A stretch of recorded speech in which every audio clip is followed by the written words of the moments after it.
सबसे पहले बात शिया सुन्नी की जंग में जलते पाकिस्तान की।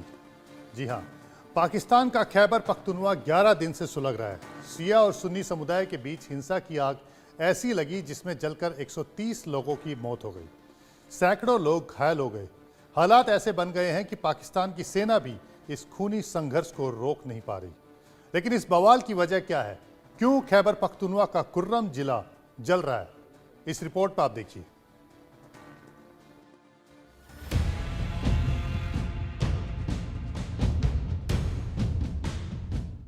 कंगाल बदहाल पाकिस्तान जल रहा है। सांप्रदायिक हिंसा की आग में जिन्नालैंड सुलग रहा है। खैबर पख्तूनख्वा में हिंसा की आग विकराल हो गई है। कुर्रम जिले में शिया सुन्नी की लड़ाई मारकाट तक आ गई है। एक हफ्ते के अंदर आतंकिस्तान में 100 से ज्यादा लाशें बिछ गई हैं। आतंक के गढ़ में कत्लेआम से कोहराम मच गया है। शिया सुन्नी की जंग से पाकिस्तान हिल गया है। शहबाज शरीफ को समझ नहीं आ रहा कि किसके खिलाफ एक्शन ले, इस रक्तपात को कैसे रोके, कैसे हिंसा की आग को बुझाएं, क्योंकि खैबर पख्तूनख्वा में शिया सुन्नी के बीच छिड़ी जंग में पिछले 24 घंटे के अंदर 6 और लोगों की जान चली गई। इससे मौत का आंकड़ा बढ़कर 130 हो गया है। घायलों की संख्या 200 के पार पहुंच गई है। हालात अभी भी बेहद खराब और तनावपूर्ण बने हुए हैं। मोबाइल और इंटरनेट सेवाएं बंद कर दी गई हैं। हिंसा की वजह से पेशावर पाराचिनार रोड बंद कर दिया गया है। पाराचिनार के लिए जाने वाली सड़कों के बंद होने की वजह से दवाओं की कमी हो रही है। घायलों के इलाज में मुश्किल हो रही है। इलाज के अभाव में लोगों की जानें जा रही हैं।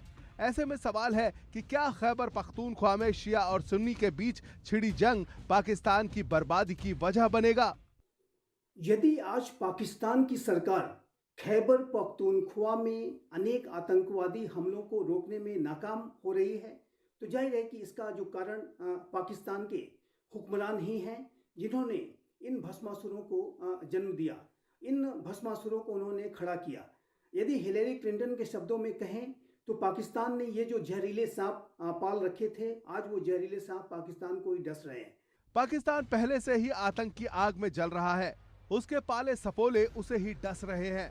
जिन्नालैंड में आए दिन आतंकी हमले हो रहे हैं और अब शिया सुन्नी की जंग ने शहबाज शरीफ को हलकान कर दिया है। मारकाट, हिंसा, आगजनी से खैबर पख्तूनख्वा में हाहाकार मच गया है। खैबर पख्तूनख्वा प्रांत के कुर्रम जिले में रक्तपात की शुरुआत 21 नवंबर को हुई थी, जब शिया मुसलमानों से भरी पैसेंजर वैन को आतंकियों ने निशाना बनाया था। अंधाधुंध फायरिंग कर 50 से ज्यादा लोगों को भून डाला था। खैबर पख्तूनख्वा में वैन पर हमला 21 नवंबर 2024। खैबर पख्तूनख्वा में वैन पर हमला। इसके बाद शिया और सुन्नी मुसलमानों के बीच खूनी संघर्ष शुरू हुआ। कई घरों को आग के हवाले कर दिया गया, कई दुकानें फूंक दी गई, पूरा इलाका धुआं धुआं हो गया और 11 दिन गुजर जाने के बाद भी ये आग बुझ नहीं रही। न शहबाज शरीफ की सरकार लोगों को समझा पा रही है और न ही पाकिस्तान की आर्मी हिंसा रोक पा रही है।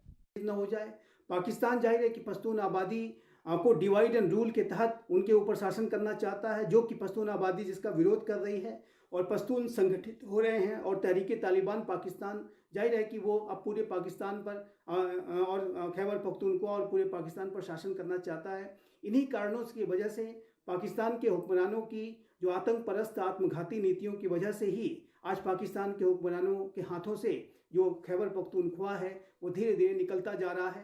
खैबर पख्तूनख्वा में शिया सुन्नी की जंग ने शहबाज शरीफ की नींदें उड़ा दी हैं। पाकिस्तानी आर्मी चीफ की धड़कनें बढ़ा दी हैं।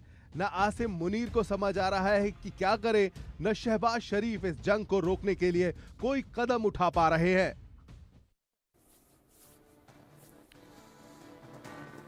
शहबाज शरीफ परेशान है। खैबर पख्तूनवा में शिया सुन्नी की जंग से हलकान है और उनकी परेशानी सिर्फ इतनी ही नहीं है, बल्कि पाकिस्तान के पाले आतंकियों ने भी शहबाज शरीफ की नाक में दम कर दिया है। पाकिस्तान में आए दिन आतंकी हमले हो रहे हैं। आतंकी चीनी नागरिकों को भी निशाना बना रहे हैं। ऐसे में चीन ने एक शातिराना चाल चली। चीन ने पाकिस्तान में अपने 300 से ज़्यादा सैनिक भेज दिए हैं। चीन के रक्षा मंत्रालय ने PLA के जवानों को पाकिस्तान भेजे जाने की जानकारी दी है। चीन के सैनिक पाकिस्तान आर्मी के साथ युद्धाभ्यास कर रहे हैं। संयुक्त आतंकवाद विरोधी अभ्यास को वॉरियर 8 नाम दिया गया है। इस एक्सरसाइज के बहाने चीन अपने सैनिकों की तैनाती पाकिस्तान में बढ़ाने की कोशिश कर रहा है। आतंकी हमलों के बाद चीन अपने वर्कर्स की सुरक्षा के लिए खुद की सिक्योरिटी फोर्सेस तैनात करना चाहता है। दरअसल पाकिस्तान में करीब 30,000 चीनी नागरिक काम करते हैं। इनमें सबसे ज्यादा लोग सी पैक पर काम कर रहे हैं।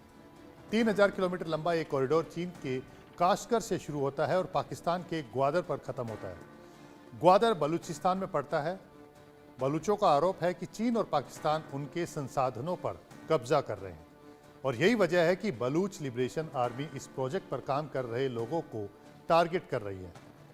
बलूचों का आरोप है कि संसाधनों से भरपूर होने के बावजूद बलूचिस्तान आर्थिक रूप से पिछड़ा है और वो इसके लिए सिर्फ और सिर्फ पाकिस्तान की सरकार के साथ चीन को भी जिम्मेदार मानते हैं। पाकिस्तान से बलूच अलग देश की मांग करते हैं। विरोध में चीनी नागरिकों को निशाना बनाते हैं। ऐसे में चीन ने पाकिस्तान में अपने सैनिकों को उतार दिया है। हालांकि अब सवाल यह भी है कि पाकिस्तान को लेकर चीन की प्लानिंग आखिर है क्या? पाकिस्तान में अपने सैनिकों को भेजने के पीछे चीन का मकसद क्या है?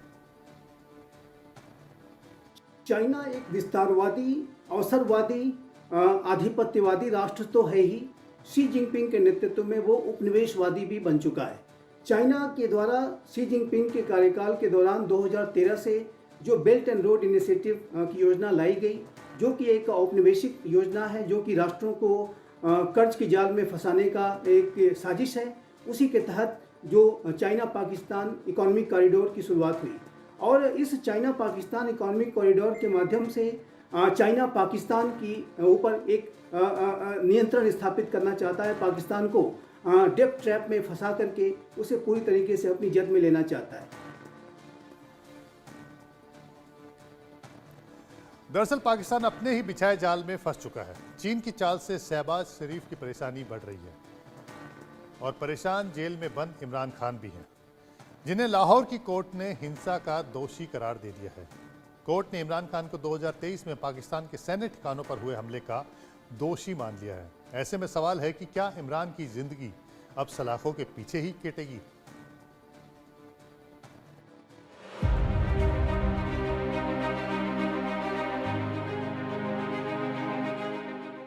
क्या इमरान खान ताउम्र जेल में रहेंगे? क्या नियाजी का जेल से निकलना मुश्किल है? क्या इमरान खान कभी चुनाव नहीं लड़ पाएंगे? इन सवालों की चर्चा पाकिस्तान के पेशावर से लेकर लाहौर और इस्लामाबाद से लेकर कराची तक हो रही है। वजह है पाकिस्तान के पूर्व प्रधानमंत्री को लाहौर की एक आतंकवाद विरोधी कोर्ट ने 9 मई 2023 को हुई हिंसा के आरोप में दोषी करार दिया है। साथ ही इमरान की 8 मामलों में जमानत भी रद्द कर दी है। लाहौर की कोर्ट ने अपने लिखित फैसले में कहा कि इमरान खान के खिलाफ हिंसा से जुड़े जो ऑडियो और वीडियो सबूत पेश किए गए हैं वो उन्हें दोषी साबित करने के लिए पर्याप्त हैं। इमरान ने सैन्य और सरकारी संपत्तियों पर हमले के आदेश दिए थे। इमरान के समर्थकों ने उनकी बात मानते हुए सैन्य ठिकानों, सरकारी भवनों और पुलिस अधिकारियों पर हमले किए। 9 मई के बाद दोबारा 11 मई को हुई हिंसक घटनाएं और पुलिस अधिकारियों पर हुए हमले भी इमरान खान के निर्देशों पर हुए थे। सैन्य अधिकारियों, सैन्य ठिकानों पर हिंसा के मामले में दोषी करार दिए जाने के बाद अब तय हो चुका है कि इमरान खान सलाखों के पीछे ही रहेंगे।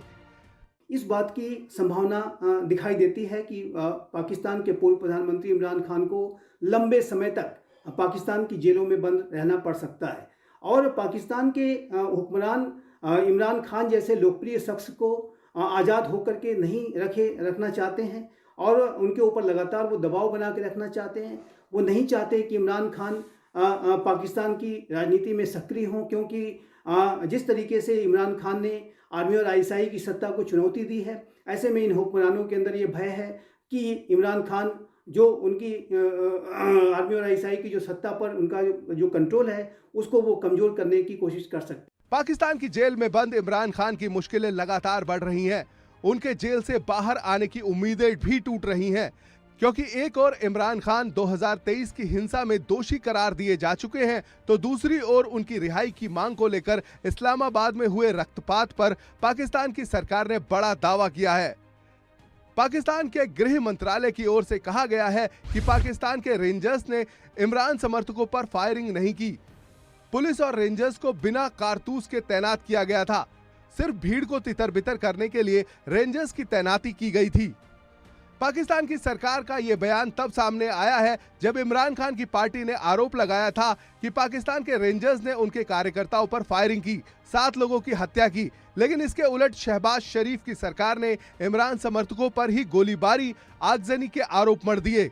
पीटीआई के 156 कार्यकर्ताओं को रिमांड पर ले लिया है और साथ ही इमरान खान पर भी शिकंजा कस गया है। वर्ल्ड वॉर 3 को होने से अब रोक पाना